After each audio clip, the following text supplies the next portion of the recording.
구원을 받으려면 죄를 지어라. 무슨 궤변이냐? 할 텐데요.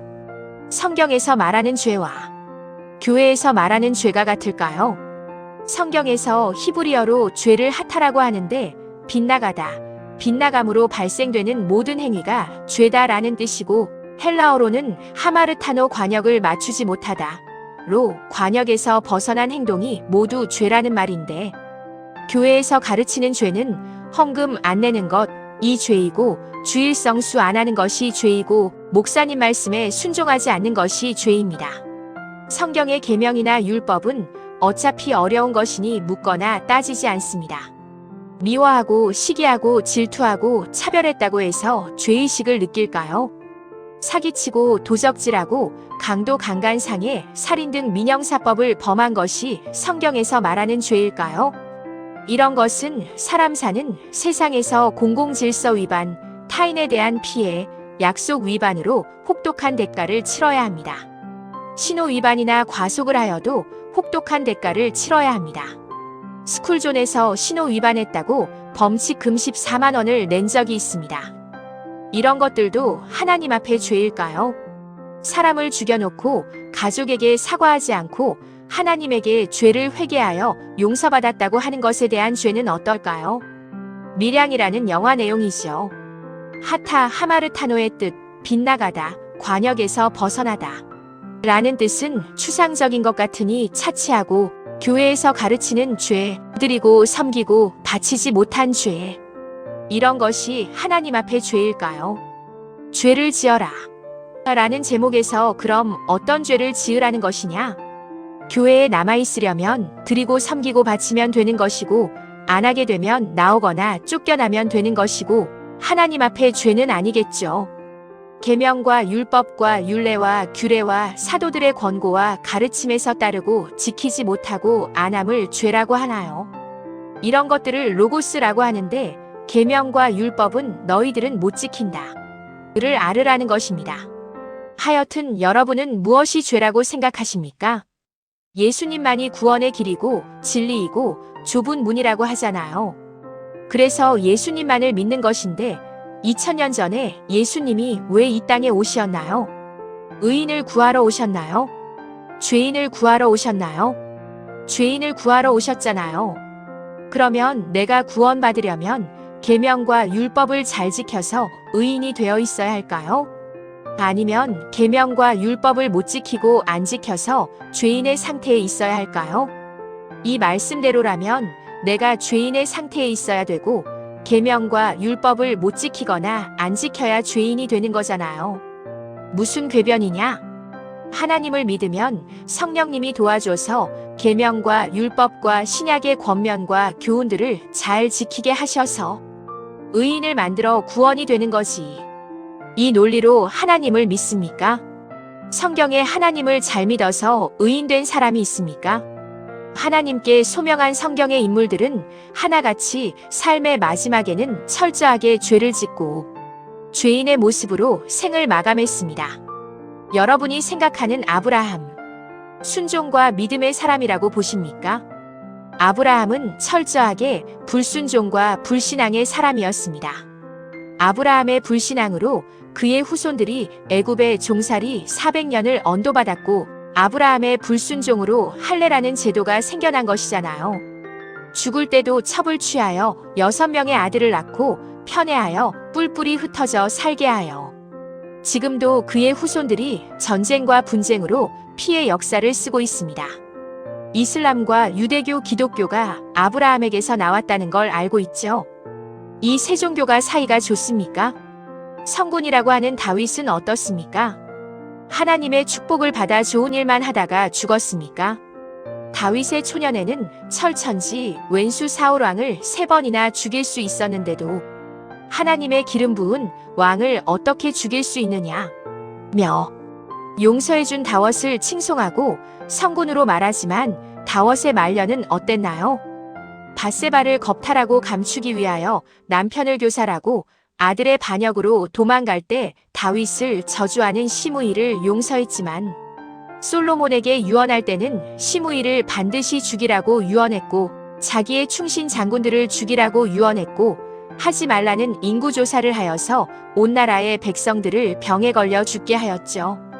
그 외에도 하나님을 잘 믿었다고 성경의 모든 인물들이 하나같이 죽기 전에는 죄를 짓다가 죽는 모습입니다.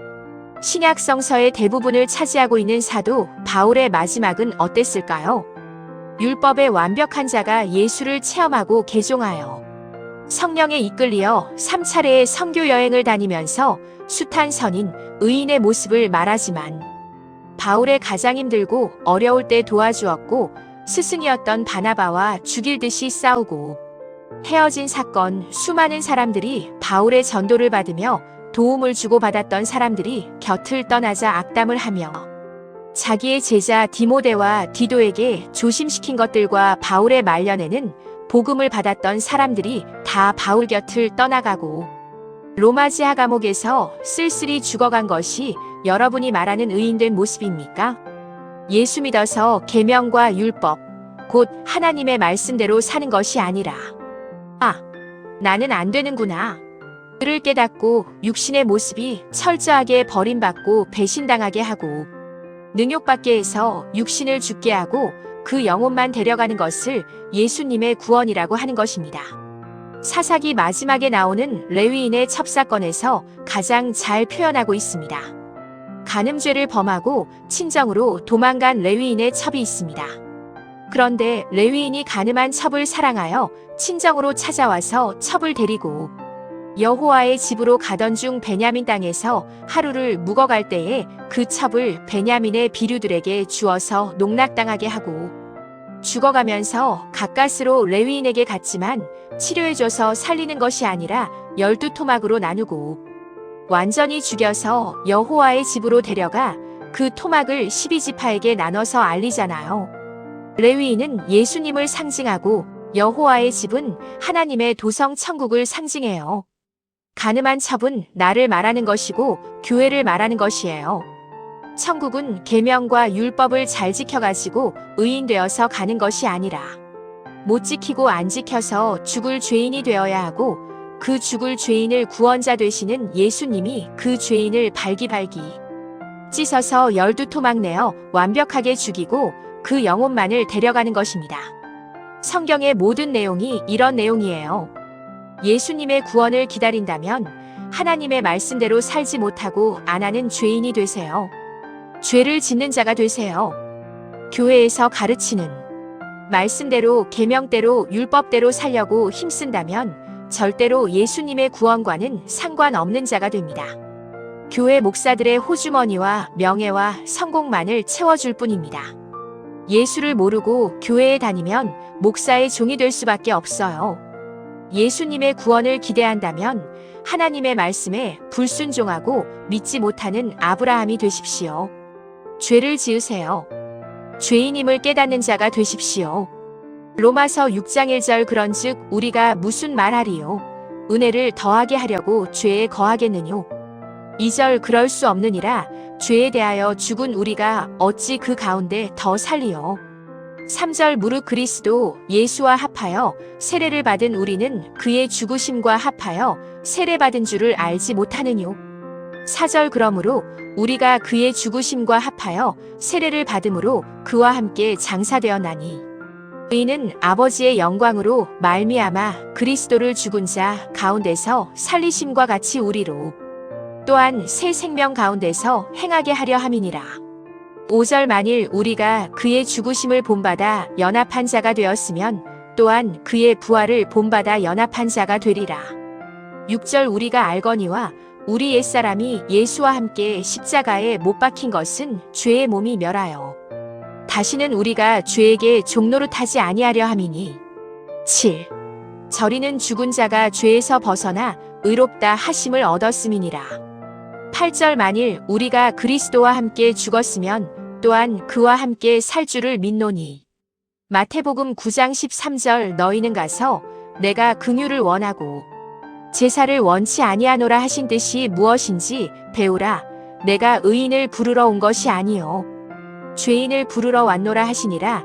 마가복음 2장 17절 누가복음 5장 32절 디모데전서 1장 15절 사사기 19장 2절 그 첩이 행음하고 남편을 떠나 유다 베들레헴 그 아비의 집에 돌아가서 거기서 넉 달의 날을 보내매 3절 그 남편이 그 여자에게 다정히 말하고 그를 데려오고자 하여 하인 하나와 나귀 2匹를 데리고 그에게로 가매 여자가 그를 인도하여 아비의 집에 들어가니 그 여자의 아비가 그를 보고 환영하니라.